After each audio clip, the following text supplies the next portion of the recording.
The Protege.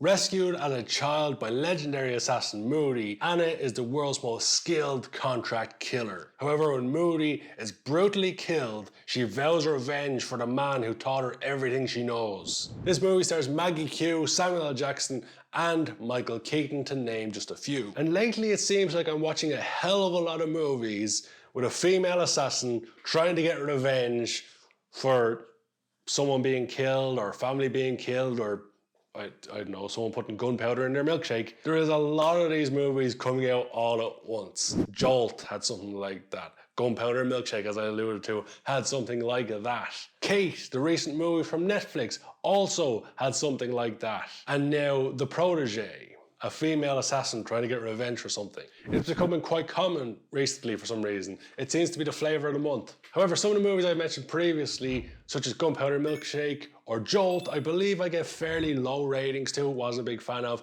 Kate was quite enjoyable. I can't quite remember whether I gave it a 6 or a 7 out of 10. It might have been a 6.5. It was somewhere in or around there. It was enjoyable, but not spectacular. It had its issues. But The Protege, I enjoyed this movie more than all those movies. It's not a spectacular movie. It's not one of the best movies I've ever seen. It's not one of the best movies of its genre. It's in places a bit predictable and in places a bit stupid, but it is an enjoyable movie. And for the most part, with this formula of a movie, you know what you're going to get. There's someone looking for revenge. 9 times out of 10, the bad guy isn't who you think the bad guy is. But in this movie, they have some good twists and turns and they're done really damn well. We'll get into the story in a minute because I don't give away spoilers just yet. The performances in the movie are pretty much what you'd expect, bar one scene where Maggie Q and Michael Keaton are having a fight and they're also kind of flirting, but it doesn't really work. You can see what they're trying to do, but it just ends up becoming a bit awkward.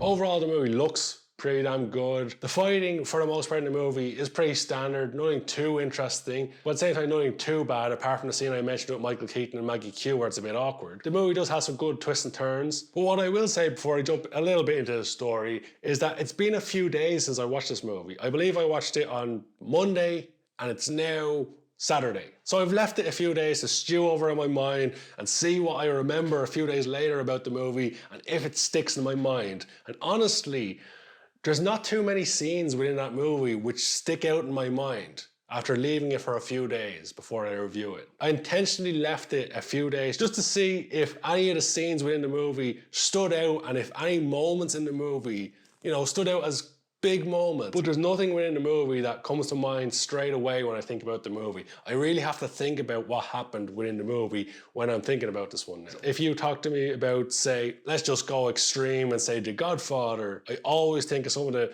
big scenes, that the horse's head, Godfather getting shot down, the guy getting choked in the bar, all that stuff immediately floods into my mind. When I talk about The Protege, I'm like, yeah, Michael Keaton was in it.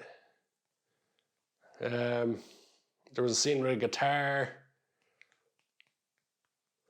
And that's basically where my mind goes. It struggles to remember a lot of what happens in this movie. And maybe I'm just getting old and my mind is withering. Who knows? But back to the movie. So what I do remember about the movie is it does have some good twists and turns, some of which I didn't see coming, some of which were predictable, and some of which were a little bit unnecessary. Now, a spoiler alert right here, if you haven't seen the movie, I'm going to start talking about some things which could spoil the movie for you. So if you haven't seen the movie, go check it out, then come back here, let me know your opinions in the comment section below. So after they do all the establishing, we get to a scene where Maggie Q's friends and family all get slaughtered. They're all killed, including Samuel L. Jackson. But the filmmakers actually do a pretty good job here in that they show you visions of what the character believes happened. So we visually see Samuel L. Jackson get shot. And now I've stated on this channel many, many times before, especially with these types of movies, if you do not see a character die, impossible for them to come back. Bullet in the head, splattered on a pavement, that type of death where there's no return, unless you see that character will return at some point. And all the way through this movie, it stuck with me that they never show Samuel L. Jackson fully in the bath. You never see his face dead. They just show you the vision of what the character believes happened. So I said at the time of watching it with the person I was watching it with, Samuel L. Jackson is coming back. I guarantee it. He's going to come back. He's going to save the day later in the movie. And what happens later in the movie, Samuel L. Jackson comes back and says, yeah, that was a different guy. I shot his face off with a shotgun so you couldn't tell it was me. Because, you know, they wouldn't do any tests.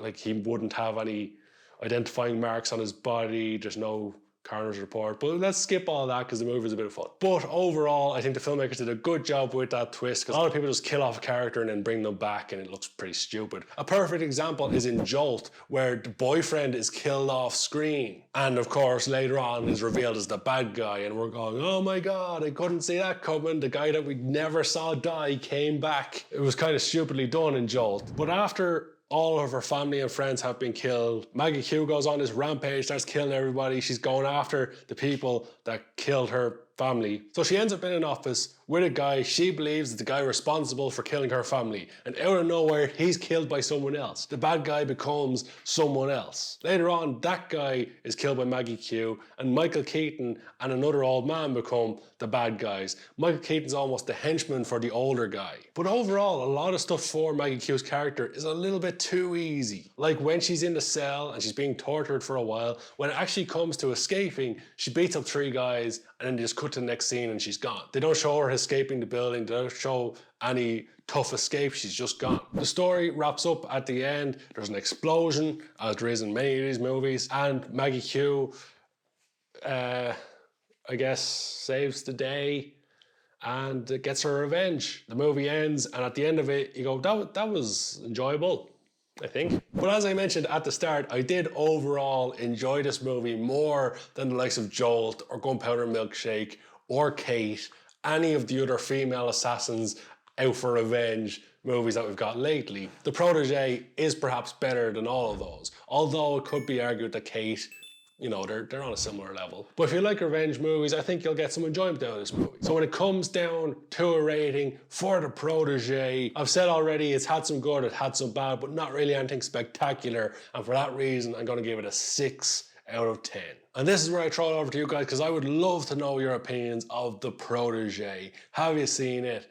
Did you love it? Did you hate it? Let me know in the comments section below. And of course, if you're new here to the Movie Film Show, I would greatly appreciate if you did me one little favor. Let's jump below this video, hit that subscribe button for new content every Tuesday, Thursday, and Saturday. And with all that out of the way, thank you so much for watching.